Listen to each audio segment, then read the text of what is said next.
Today, we're dissecting the unexpected reception of The Last of Us Season 2 from the perspective of a longtime fan.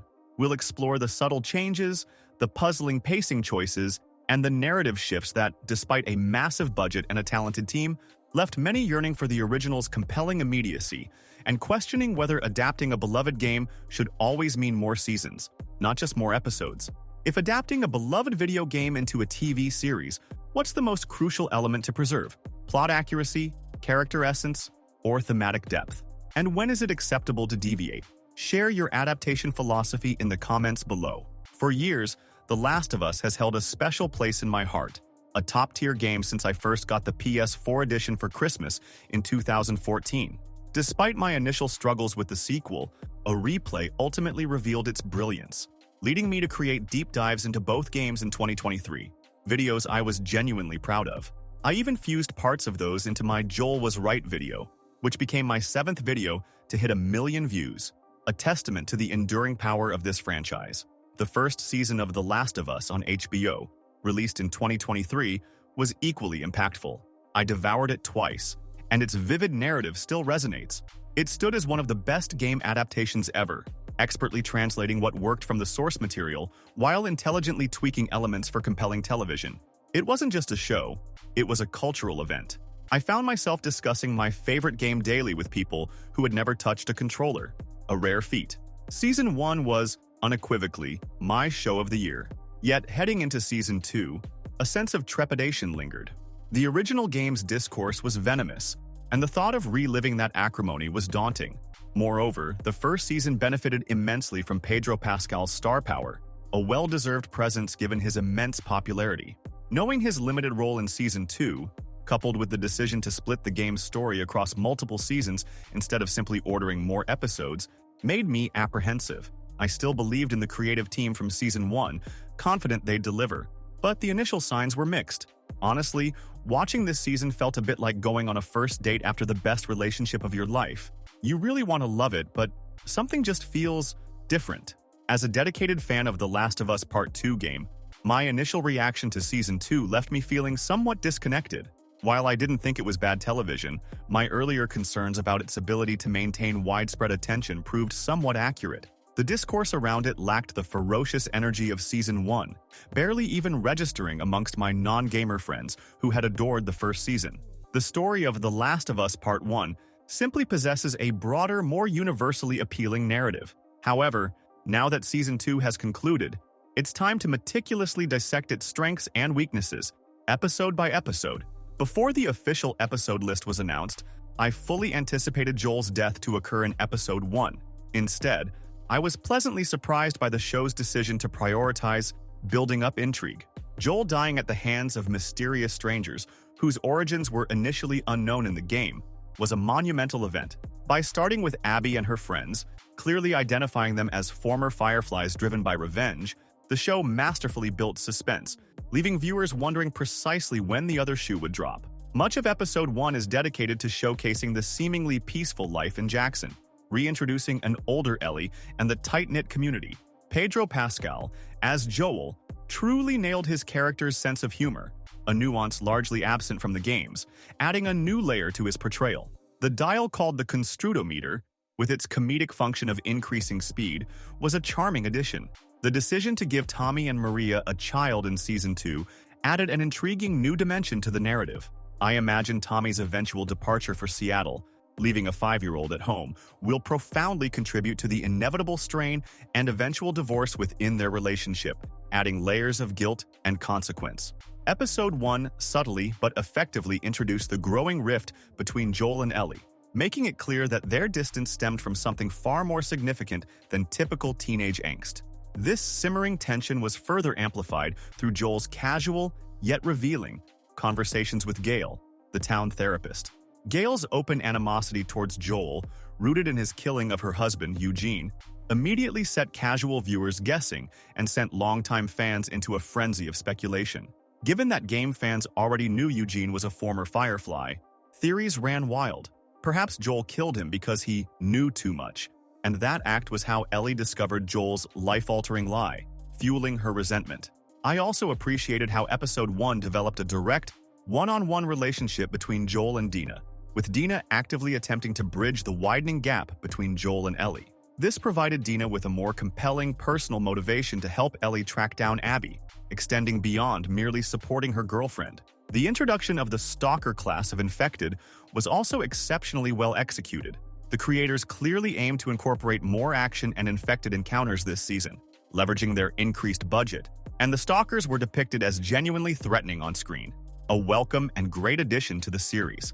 Episode 1 of Season 2 made a bold, yet ultimately effective narrative choice by including the party scene, a flashback sequence originally placed much later in the game's timeline. This decision worked well for the show, enhancing the drama and intrigue for new viewers who witnessed the palpable distance between Ellie and Joel. It immediately prompted questions. Why were they so estranged? What had happened between them? This strategic placement ensured that audiences, both new and old, were actively wondering about their fractured relationship. Furthermore, the episode deliberately showcased Ellie's brief stop at Joel's porch, where she simply walked past him. For new viewers, this moment would undoubtedly appear heartbreaking, suggesting Ellie had a crucial opportunity to reconcile with Joel, but failed to take it before his demise. This visual setup masterfully amplified the emotional impact of Joel's eventual death, creating a poignant sense of missed opportunity.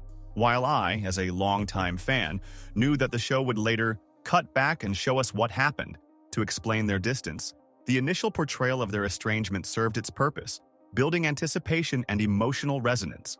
Overall, my feelings about Episode 1 were positive. It functioned as a robust build-up, and I entered Episode 2 with high expectations, fully prepared for the dramatic events that I knew were coming. Episode 2 of Season 2 was, by all accounts, absolutely epic. My expectations were sky-high upon learning that the director of this episode was the same visionary behind Connor's wedding from the final season of Succession. A brilliant choice, if you know, you know. This episode delivered a plethora of great moments. The creators had promised more Infected, and the grand Jackson battle sequence delivered on that promise, making the Infected horde scene from Season 1 seem almost tame by comparison. It masterfully showcased Jackson as a well-oiled machine, with a sophisticated system for dealing with hordes, yet still capable of being somewhat overrun, resulting in significant casualties.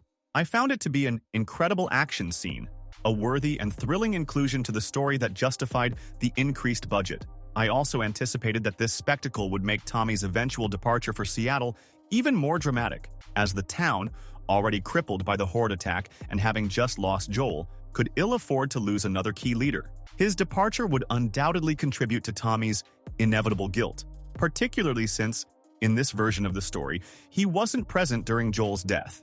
Speaking of which, Joel's death scene was, unequivocally, the most pivotal element of this episode, and I believed it boasted a lot of improvements over the original scene. While I was never bothered by the common criticism of Joel and Tommy casually giving out their names in the game, I cannot deny that this version was superior. Here, it is Joel and Dina, stuck in a storm on patrol, and it is Dina who, understandably, casually says Joel's name in a moment of crisis, having no reason to be cautious. The decision to have Abby and her friends subdue Dina, rather than Tommy, felt more believable, and, crucially, would contribute to her own personal vendetta against these people, as discussed in Episode 1. Honestly, they hit Joel with so many golf club swings, I'm pretty sure he qualified for a PGA Tour exemption. Despite the improvements, I still found myself preferring the original game's death scene in its overall emotional impact. This show's version sees Abby explicitly explain her motivations to Joel in detail, a choice I was fine with, but which, as I'll revisit later, contributed to a broader issue I had with this season: excessive exposition dialogue. The game's approach, where Abby likely had a grand speech planned, but Joel knocked the wind right out of her sails by simply saying, "Why don't you say whatever speech you got rehearsed? Get this over with," was, in my view, cooler. While the show's Joel does utter a similar defiant line after her explanation, "I have waited. Shut the fuck Sam up and do it already," I still favored the original game's more understated dialogue. I also found Abby's motivations being a mystery for longer in the game to be more compelling. Part of this change is an inherent difference between adapting to TV versus a game, but I fundamentally don't believe Joel is the type to give a shit why he's being killed. He knows who he is, and he understands that his actions would eventually catch up to him. However, TV Joel appears to be more inclined to emphasize, "But I saved your life," a distinction from his game counterpart. Despite these narrative choices, I still thought the death scene was exceptionally well done. Even knowing it was coming, I found myself coping, hoping maybe he'll get out of it this time. A common sentiment, as my uncle, a casual viewer, similarly, just assumed Joel would find a way out of it since we all assume the main characters have plot armor. His genuine upset confirmed the scene's gut-wrenching impact. For me, it was gut-wrenching all over again to see him die like this, and for Ellie to crawl up next to him in which she assumes were her final moments, only to be saved as the Ashley Johnson cover of the song Through the Valley concludes the episode. By the end of episode 2, my excitement for the rest of the season was immense, believing it to be an all-time great episode of the show. If you're finding this deep dive into the creative decisions and fan reactions of The Last of Us Season 2 as compelling as a clicker jump scare, make sure to hit that like button and subscribe. We're constantly dissecting the biggest pop culture adaptations, ensuring you stay in the know. Your support helps us continue these honest discussions. Episode 3 marked a significant shift in my feelings about Season 2. While the episode as a whole was fine, Ellie's exploration of her house after Joel's death was as hard-hitting in the show as it was in the game, and Ellie's awakening to the harsh reality of his loss felt incredibly real. However, much of the rest of the episode left me with mixed feelings. I found it to be too long and burdened by too much dialogue explaining characters' motivations. The decision to have Ellie and Dina only leave for Seattle at the very end of the hour-long episode felt jarring. In the game, after Joel's death, the narrative quickly transitioned through necessary scenes. Ellie's grief, her argument with Tommy about going, the house scene, leading directly into the Seattle mission with Tommy already there. The main game began almost immediately. In the show, however, 3 months have passed, during which life has gone on while the town rebuilds from the Horde attack. Ellie's attempts to convince the council to allocate manpower for revenge are denied, forcing her to go alone. When consuming a TV season week by week, especially one with a limited number of episodes, dedicating an entire hour to build up before the highly anticipated revenge mission truly begins feels odd and tests audience patience. This issue compounded into episode 4, which maintained a somewhat glacial pace. While the game's 2-hour prologue thrusts players directly into Seattle Day 1 with Ellie, much of that time is spent exploring an open area to your heart's content, offering optional but fun gameplay. The game's story at this point is lighter on plot. This season's adaptation revealed a crucial insight. Ellie's game narrative was heavily carried by the game being a really fun stealth action game, while the plot itself was often just looking around for Abby and crew while Ellie gets closer to Dina. When you strip away that gameplay, the narrative alone doesn't really make for a super thrilling episode. It was in episode 4 that I distinctly started to check my watch and be like, is this episode almost over? A sad realization for a fan. It was like watching paint dry, but the paint was also really sad about its dad dying. Season 2, overall, suffers from an over-reliance on exposition. I particularly noticed this at the end of episode 5. While I enjoyed this episode dramaturgically speaking, and thought the introduction of Spore was well handled, with the show's world-building usually being strong, the highlight was undeniably Ellie's brutal confrontation with Nora. Most importantly, I loved the ending where Ellie goes after Nora. The scene is chillingly similar to its game counterpart, and rightly so. Many had expressed concerns about Bella Ramsey's ability to portray a scary killer, but her performance was raw and terrifying. Holy shitty! If this kid had me dead to rights and looked at me like that, I'd be pretty scared. The scene was viscerally brutal, and it looked like the game came to life, which is precisely what an adaptation should achieve. However, a key narrative change again raises questions. Nora explains to Ellie why Abby killed Joel, and Ellie says she knows who these people are and doesn't care. This decision to spoon-feed Abby's side of the story to the audience, even while keeping Abby largely off-screen, felt like a misstep. The game's genius lay in never showing Abby or revealing anything about her motivations until the narrative completely shifts to her perspective. This allowed both the player and Ellie to project whatever you want onto Abby, creating a powerful sense of mystery and hatred that the player later had to contend with when faced with Abby's context. By revealing Abby's motivations early, the show potentially dilutes this profound emotional journey. It creates a strange middle ground, especially since a core conflict between Ellie and Abby is that they don't even know anything about each other. They're just fighting because of what they both project onto the other one. My overall thoughts on The Last of Us Season 2 had largely solidified before the finale, which, while worth discussing, didn't fundamentally alter my perspective. The season, particularly its latter half, suffered from too much buildup and too little payoff. While Jesse's scenes with Ellie were strong, even if he was more adversarial, the narrative felt stretched. The abrupt, almost random scene of Ellie getting washed up on the Seraphite Island felt like a big ball of nothing, a disconnected moment that added little. The confrontation with Mel and Owen was impactful, especially the dramatic reveal of Mel's pregnancy.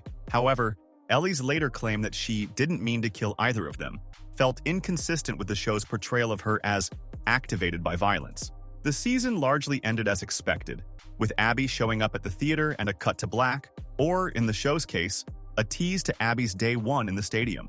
My concern, however, is for the casual TV fan.